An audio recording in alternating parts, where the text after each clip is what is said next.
ஒரே மனிதர், 2 அணுகுண்டுகள், ஆனாலும் உயிர் பிழைத்தார். சுடோமு யமாகுச்சி வரலாற்றை அதிர வைத்த மனிதர். 2ஆம் உலகப் போரின் கடைசி நாட்கள். ஜப்பானின் மிகப்பெரிய தொழிற்சாலைகளில் ஒன்றான மிட்சுபிஷியில் வேலை பார்த்த 29 வயது பொறியாளர் சுடோமு யமாகுச்சி.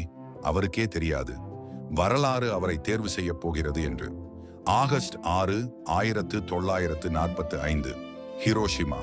அலுவலக வேலையாக அங்கு சென்றிருந்தார். அப்போது வானத்தில் பேரொளி, அதிர்ச்சி அலை. நகரமே நரகமாக மாறியது. உலகின் முதல் அணுகுண்டு அங்கு வீசப்பட்டது. பலத்த தீக்காயங்கள், செவிப்பறை கிழிந்தது, உடல் முழுவதும் காயம். ஆனால் அதிசயமாக உயிர் தப்பினார். பலர் நினைத்தார்கள் இதற்கு பிறகு மோசமானது எதுவும் இருக்க முடியாது என்று.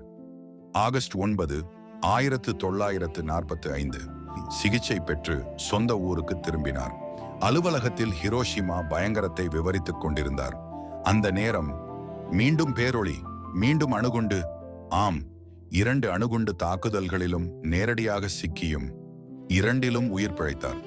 வரலாற்றில் அதிகாரப்பூர்வமாக இரட்டை அணுகுண்டு தாக்குதலில் உயிர் பிழைத்தவர் என்று அங்கீகரிக்கப்பட்ட ஒரே மனிதர். போருக்கு பிறகு அணு ஆயுதங்களுக்கு எதிராக விழிப்புணர்வு ஏற்படுத்தினார். உலகம் இனி இப்படிப்பட்ட துயரத்தை சந்திக்க கூடாது என்றார். இந்த கதை நமக்கு சொல்லுவது, வாழ்க்கை எவ்வளவு கொடூரமாக தாக்கினாலும் மனித மனம் அதைவிட வலிமையானது.